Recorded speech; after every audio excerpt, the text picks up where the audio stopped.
Welcome back, everybody, to Soul Focus Radio. We are excited to be back with you again, as always. We hope that you're doing well whenever and wherever you are listening to us. I'm excited to be joined again by Kelly Edwards, Soul Focus Group Trainer, and we're going to pick up part two of our conversation. How are you doing, Kelly? I'm doing great, man. Appreciate you having me on. Absolutely. It's been my pleasure, really, to get to know you a little bit, learn more about you. And as I said on the last episode, just to hear your story and then think about it in the context of the human being that I know now, the man that I know now to be Kelly. It was fascinating for me to hear, what helped shape you in terms of, where you grew up and your family and all the different messages that you received. What I really want to focus on today is I want us to talk about how all of this is being transferred into the Soul Focus Group philosophy, our ego reduction technology. I really I want to hear how you're applying all of this in all aspects of your life. As a human being, as a coach, as a father, as a friend, as a community member. And my first question really is, what does it mean to you to be soul focused? Yeah, man, I think that's a great question that I feel like every person should really need to ask themselves and should be able to answer. To me, being soul focused is really knowing who you are and being completely comfortable with that. Knowing that you're not done, your journey is not finished, realizing that you're a constant work in progress and you're never more than enough, you're never less than enough, you're always right and just enough. So not feeling like that you need to change who you are to be okay in society. You're perfectly made the way that you are. You're perfectly imperfect, essentially. Mm-hmm. That's awesome. And how do you translate that to the way that you coach? Yeah, so big shout out to Dustin Washington is somebody who's Mhm. really worked on me, and there's a lot of stuff that I can talk about in terms of kind of my. I'm sure that we'll get into it and deeper into this podcast, but he did a great job of really understanding really what the ego is, and not just the societal understanding of it, but truly what the deep understanding of what ego is, and how ego is not necessarily a bad thing, but you have to get control of it and you have to have a deep understanding of what it is, where it comes from, and how it can shape your day to day activities. Really understand the subconscious and the conscious and all that type of stuff. But, I really try to walk. I wouldn't say that I'm a religious individual, but I am a spiritual individual. And before speaking with Dustin, I thought religion and spiritual was the same thing, but it's really not. So I really try to just be in touch and be in my best self. I really try to trust my first mind as much as I can, first intuition. I need to continue to act in a way that is righteous and not above anyone, but also not caring about, the judgment of others. So continuing to do what's right, regardless of the feedback, positive or negative. Because I feel like there's some people that do things that are right because they know they're going to get praised for it. And in my mind, that's still not the right action as well. It shouldn't determine the right action anyway. And I feel like there's some people that know, they're doing the wrong thing and are scared to or don't want to do it because the right thing may come with negative consequences as well. So continuing to walk in the right light and making the right decisions. Nice, nice. What would you say is the difference? If somebody came up and asked you, what's the difference between spirituality and religion? What would you say? How would you break Yeah, it down? that's a good question that I'm just recently being privy to the answer of. So Hmm. my understanding is religion is more based off of a predetermined, higher power, and religion in my mind is believing something that is already pre-written and someone telling you kind of what the rules are, how to move, how history has written itself, and believing in, a certain higher power, and there's certain things, in history that was written, and that's the gospel. Spirituality is really has nothing to do with anyone else but you, right? Mm. Spirituality is solely focused on yourself and becoming your best self, and there's no judgment. I feel like there's much more judgment in religion than there is in spirituality. I feel like there's much more, right and what wrong in religion than there is spirituality.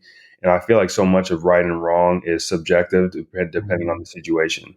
You know what I mean? To where, it can be right or wrong to be homosexual in a certain religion, to where spirituality, you know, it's not, you're not immediately demonized if you're homosexual.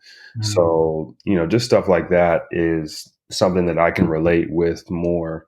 I do believe in a higher power. I do believe in, there being, karma and good energy and bad energy and whatnot, but I don't necessarily nail myself down to one religion. That's good. And it sounds like a lot of what you're saying has to do with acceptance, right? That Right. we accept other human beings as they are and not try to impose our way of being human on other people. For sure. We focus on ourselves being the best human being we can be and, provide an opportunity, whatever that might be, to help other people become the best human they can be without imposing standards and saying, as you said, this behavior is right or wrong, or this type of attraction is right or wrong, or any of that stuff. And how do you approach that with the young people that you work with? Because I know you've influenced and touched and continue to influence and touch hundreds of young lives, right? Boys and girls, right? Because you coach both That's and you right. train both. How does that spirituality show up in the way that you train and coach young girls and boys? Yeah, so I mean, it's human solidarity, right? So unity and bringing people together, and that's unity is the essence of competitive team sports, right? So when we're talking about sports like basketball, football, baseball, preaching that family tougher together, that mindset goes along the lines of human solidarity, to where, you know, I win when my teammates win, or I win when my brother wins, I win when my sister wins. So being just as happy when your peers, significant other, whoever is your partner, your neighbor, when they're doing well as you are when you do well, is the essence of human solidarity, which is a pillar of the Soul Focus group. So, I was preaching those things really before I was privy and got heavily involved with the Soul Focus group. And, I'm very picky in terms of who I, give myself to, my time. Time is our most valuable resource. And it just made sense to, be a part of the Soul Focus group, because I was already embodying a lot of their principles, a lot of our principles, before I even was really hip to what you guys were all about. So, it was really a seamless transition for me, and it really, learning the Soul Focus process and continuing to learn it has made me a better coach. And I've also watched, Dustin has been involved obviously before I was involved, and I Mm-hmm. watched him evolve as a coach. Mm-hmm. And I was always interested into seeing how this evolution. He was evolving as a man and as a coach, and was much more in control of his emotion, much more in control of his mental thought processes, his reflections. And I was interested in really what was causing that. You know what I mean? Because it was very apparent. Dustin used to be, emotional, kind of volatile. Used to get, wild out on the refs and that type of stuff. And he really just recentered his focus in terms of why we're here, what our goals are, who we're trying to impact, and the essence of being a coach and a leader and a role model to the next generation. So it's been a blessing, man. I've been loving every step of the way. Basketball has taught me to always be working towards something anyway. And I think, you know, the essence of always working on yourself from a soul focus standpoint really goes hand in hand with being a basketball player, because you can never be the perfect basketball player. You never get to a standpoint where you're not going to miss a shot, make a mistake, right? And you're also never going to be the perfect human being, right? So Mm-hmm. those two kind of go hand in hand in terms of what really drives me is that I need to be working towards something, right? So that's something that I struggle with when I stop playing competitively, and I transition in terms of what's going to kind of fuel that competitive fire. And this has been a great way for me to stoke that flame. Yeah, that's awesome. It's funny you have me laughing over here, Kelly, because I'm thinking about those days when Dustin was very volatile. I was at a few of those games, and Hmm. I was his counselor afterwards too, Right, right, just playing through it. And I also have to be honest too, I can't lie. I also might have been sometimes that person in the stands for both the AAU games and for Kalen's for his high school games. I may have been that fan, like saying a couple things to the ref here and there as well, just for to sure. just to be really honest. I'm that definitely Most that of the kind of. I'm time. a Cleveland sports fan. You got to understand. Right, We're right. very. I like to say we're very interactive. We're Right. very interactive. There you go. That's a good way to put it. Yeah, and I would say that one of the things I hear you talking about is transformation, right? And first and foremost, at Soul Focus Group, what we are really about is transformation. We're about transforming the society and knowing we can't transform society until we go through personal transformation. So just thinking about the growth that Dustin has made in terms of his temper, and just thinking about everything that we talk a lot about racism. That's sort of our entree into working with people as people come to us because they want to learn about how racism started and how we can end it. And for us, it's really important, and it's just one tool in terms of us becoming our full and authentic selves, and also individually and collectively too. So I'm wondering if you could just talk a little bit about, in our first session, you talked a little bit about your experience with race and racism and growing up in the household that you did, and and how you identified, and what's your journey been a little bit like in terms of the Soul Focus Group, learning the history that you've learned.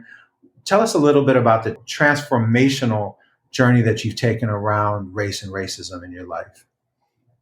Yeah, so I've always been I've always been hungry for knowledge, and Mm. I've always wanted to learn. If I didn't know something, I was okay, not knowing something. It didn't bother me. I didn't run from scenarios where I wasn't an expert. It made me uncomfortable in the moment because I wanted to learn it, but I didn't feel less than, or there wasn't an issue that I didn't know it in the moment, but it also did fuel the flame.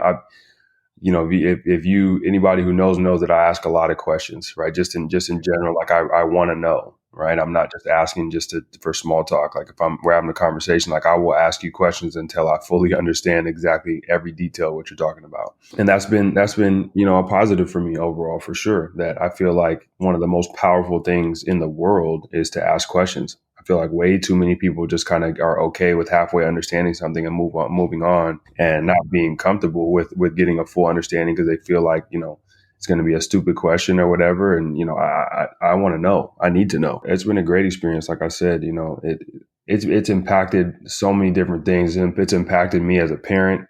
It's impacted me as a partner and a husband. It's impacted me as a son. With my mom and my dad's relationship, as a friend, as a coach, as a leader. I think it's impacted me just, across the board. There's really I can't think of any scenario to where bettering yourself doesn't impact every aspect of your life. Right. Absolutely. What has stood out for you most in terms of what you've learned around race and racism? What didn't you learn at O'Day, or what didn't you learn in your life that you've learned now that you feel has been most impactful, and that you want to impart to other people in your role as a Soul Focus Group trainer? What stood out to you the most? Yeah, probably learning and unlearning. And also in addition to that, the groundwater stuff that goes along, stuff that we're really taught. I would say that, and then probably the subconscious. I guess it's kind of hard. I guess it's hard to pinpoint one thing. Right. But a lot of the programming that has gone on, we were never taught. A lot of times when you hear the history, I find that's I don't know if you heard about this, but it's comical to me and kind of ridiculous that schools are now being forced to teach. With classes, you can elect to you can elect to take American history, or you can just take quote unquote regular history, or you can study African American history, Mm. which I feel is ridiculous. How is there two different histories? Like if we go back tomorrow and we go back and review this podcast, there's only one podcast to review, Right. right? You don't review, podcast and then we'll review Martin's, side. That may be your opinion, but it's still based off of what actually happened. So really, they like to recall some of the events, that have happened from a racial standpoint, but Yeah. they don't understand. I've never been taught until now in terms of how those events have shaped our current society today. And I feel like that's probably one of the most powerful things that the Soul Focus Group does is I think it's very easy to identify what happened as long as you're looking through it from a clear lens. But then a lot of people miss, and what Soul Focus Group does a great job of bringing that to the light, is how those past events shape what's going on right now. And if you don't like what's going on right now, how you have to then address what's happened in the past to That's move right. forward. That's right. And so much of it, I was just thinking about what you were saying about shaping a team. So much of this history was done to divide us, right? People that would naturally be together. So even dividing out that history is such a great example of that. And it's like the opposite of what you teach as a coach. I love that you said that part of what you coach is human solidarity, cross-racial human solidarity, cross class, solidarity, right? When you're out there as a team, you're a family, you're not thinking, oh, I'm not going to pass to that dude because he's black, or I'm not going to pass to that dude because he's white, right? Right. And I think it's such a good example of how, in many ways, people found commonality. They started to form families across what would be race, and then the powers that be doubled down, tripled down, quadrupled down on this thing to divide people out so they could maintain power. And that's something that really that I thought of as you were just talking about the way we divide up history, and also how you coach. That all this stuff was done to divide us, but when naturally, we should be together. We should be for all the same goal. Right. Right. Yeah. I'm with you 100%. Yeah. So you mentioned earlier about your understanding around the ego, and sports is a place where traditionally we're told people have quote unquote big egos, right? Which is that as you say, sort of an older definition of ego. I wonder if you could just talk a little bit about how you've come to redefine ego, what it means for you in terms of your life, your coaching, being a father, all that. Yeah. So it's been interesting as well too, is you hit it right on the head. You kind of have to have.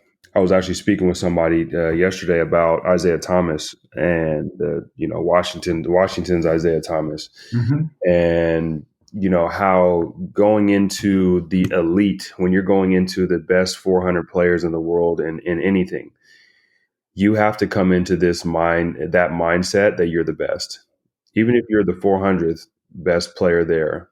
If you come into it with that mindset in that dog eat dog world, that you're going to get chewed up and spit out, you're not going to make it. Not to mention IT being a 5'8", undersized guard in the land of giants. So, I was taught and programmed, quote unquote, that in order to be successful, you had to be this hyper aggressive, take no BS type dude, tough guy, and hide your emotions, and always be tough, always be turned on, and that goes back to a lot of what we talked about with that natural expression, right? And Mm-hmm. I didn't get comfortable. I didn't get comfortable really talking about my emotions and understand that it was okay to be emotional. It was frowned upon to for a man to cry in the house, and really in public too. It wasn't even just the house.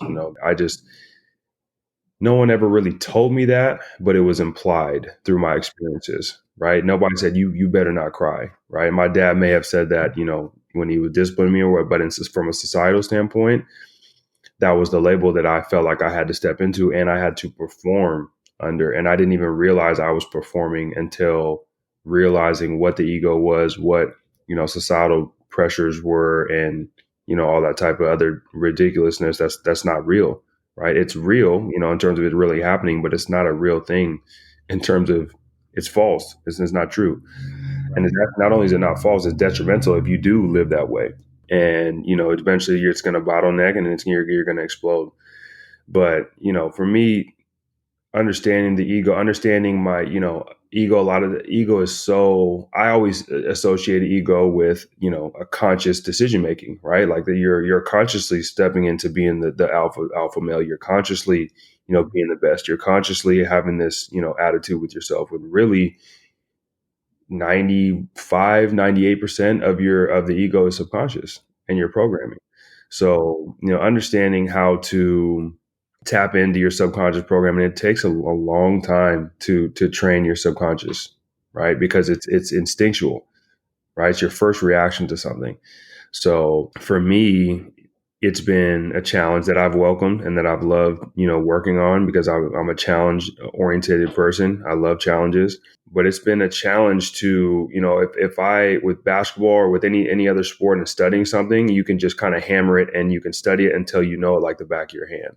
Mm-hmm. With an instinctual standpoint, you can know the right answer, right? But in the heat of the moment, you may still know the right answer, but still react, quote unquote, inappropriately or not, in the way that you would have wanted to. So, it's a constant work in progress. But, like I said, it goes back to what we were talking about before. I love working on things. I love always working towards an end goal.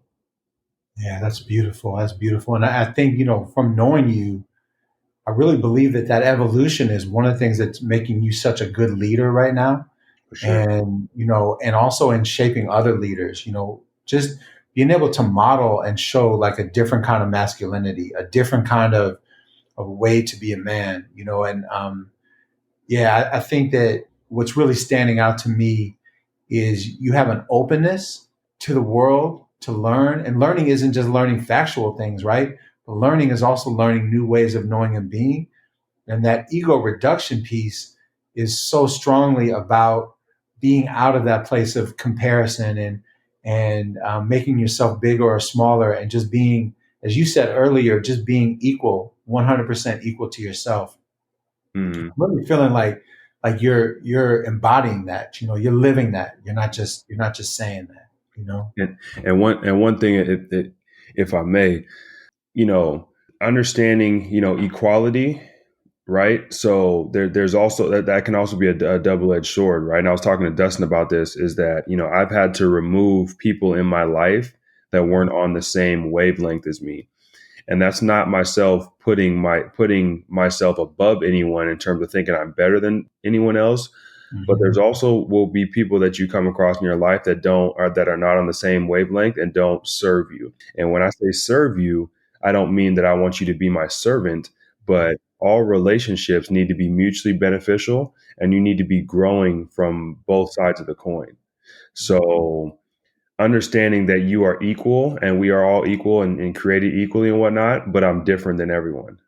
Right. Right. So it's that fine balance, right? To where I know where I know from a confidence standpoint, I know that I'm the best me. Right. So I know that, that I'm just enough. I'm confident. I don't want for anything. I don't need for anything. And I was talking with Mahdi as well. And, he asked me what was balance, what is balance? And, I gave this long winded of, hey, you got, a little bit of this and a little bit of that. And, you have this, and you don't need this, and, all this stuff. And he said, man, listen, balance is wanting for nothing, where you have Mm, everything that you need. Right. mm, And that's something that I find myself giving. Sometimes I give, long winded answers about stuff. And really, a lot of times the answer to big questions is very simple. mm, And so just realizing that you are enough, but you're also, you also need to step into the idea that you're also the best you, and no one can do you the way you do you. You know what I mean? So it can be kind of contradictory when you look at it a certain way, but you really have to understand that no one is like you and no one can do you the way you do you. yeah, I agree, and I mean, from the way you just said it, it doesn't sound contradictory at all. I think that our programming says that those are two opposing things, but the way you just laid it out, no, it's 100%. Like we have to just be equal to ourselves, and once we become equal to ourselves, we're the best that we can be, and then we start to thrive, Exactly. right? And we do that in relationship to ourselves and not to other people. That's I think one of the things that's very impressive about you is that you're learning all of this and accomplishing all this at such a young age. Right. That you really been able to demonstrate leadership. So I just want to really thank you for taking the time to have this conversation. You're a very valuable asset to what we're doing at Soul Focus Group. And I'm excited to get to know you, build relationships with you, or build relationship with you. Over this past year or two, and we've gotten to know each other a little bit. And if I had a kid in the Seattle area that wanted to play ball, I would send them to you. Even if they didn't want to play ball, I still might send them to I appreciate you. Just to get some of what you're offering, given your background, how you've chosen to stay open and how you've chosen a commitment to grow, I think is really powerful and a great example and a great way to lead. No, I appreciate it, man. We I attribute a lot of our success in terms of, because, and to be quite frank, we're not the most talented basketball program, in the area. Yeah. There's other programs that, may have the Nike contract or may win more games and whatnot. But I went into this from day one in terms of not being our goal, right? Like, I've been approached by some of the shoe companies, not in terms of a full scholarship deal, but, they wanted to partner and, say, hey, we can make you an Adidas team, or we can make you an Under Armour team. And that comes with this, and that comes with that. But that is not our goal, right? Like, our goal is to get as many kids to college, and to get their education paid for through basketball, and to get them to experience that side that not very many, of our youth will get to experience. Right. But at the end of the day, our goal is to impact as many lives through the game of basketball, because I have no question that basketball has been a huge shaping, and still is, huge shaping force and experience, that I would not be the man I am today if I didn't play competitive basketball. And, I feel like other avenues, other sports can do that as well. But it has to be sports, right? I'm a firm believer that no internship classroom can teach the things and the life principles that competitive sports teaches, right? In terms of sacrifice, discipline, teamwork, communication, fighting through adversity, all that type of stuff, right? And those are life principles that we talk about. You know what I'm saying? That I feel like, as parents, everyone would agree that that's something that you would want imparted in your kid. If I had the opportunity, like, hey, I want you to put all your eggs in one basket, and I want you to teach my kid how to be an NBA player, or, do I want you to teach my kid, how to play basketball and excel in sports, but teach him how to be a great human being, right? And what's cool now is, with us being 9 years in, is that we've had kids that have played for us, grown and graduated college, and then now they're coming back and coaching for us and having those conversations as they, I've met them as teenagers, and now they're in their 20s. And now they're coming back, and, you get those gratifying messages of, hey, I appreciate you pushing me. I appreciate you, being firm with me, and teaching me ways and things that I understand now. And I understand why, you push me into to be, to do certain things that I didn't understand at the moment. So, Right. it always makes it easier for you, because it's hard, when you love on the kids, it can be hard to be tough on them, right? That tough love isn't always easy, but it makes it all worthwhile once they can see the light in the future. Nice. And they're not oppositional. You can be both firm and loving, right? Sure. You can be firm and be human with them too. It's not like you talked about earlier. In our first episode, you talked about sort of a player's coach and a disciplinarian coach. I mean, I think you can be there is that balance. There's that in between, but people aren't balanced. Unfortunately, we have a lot of people coaching our kids who aren't themselves balanced. That's right. And, what I'm hearing from you is that you can bring both things. And I know, from having experienced, what you do with these kids and with Kalen and through Dustin, that these kids feel both loved and like pushed in the right direction. And, that's a beautiful thing. For sure. Yeah, I'm really excited. I know one of our upcoming podcasts, we're going to have you and Dustin and Kalen all on to talk about coaching, coachability, and just to go even deeper into, what does it mean to do ego reduction as a coach, to be a soul focused coach, to be a loving and firm coach, and just have a chance to dive even deeper into those ideas. So again, I just appreciate you very much for taking this time and letting folks see who you are and imparting some wisdom and how you live your life and how you're on this lifelong journey of growth and learning while simultaneously facilitating that process for other people. I think it's a beautiful thing. For sure, man. I appreciate you guys, accepting me into the Soul Focus group with open arms, and also not only accepting me, but continuing to help me along the journey. Absolutely. Absolutely. And with that, I will say thank you, Kelly, and thank you to those of you that are listening. I remind you that you can come visit us at soulfocusgroup.com. You can find all of our podcasts on Spotify and Apple iTunes or Apple Podcasts and all of that. And we look forward to engaging with you in the future And we just say to everybody, we thank you, we love you, and please stay soul focused.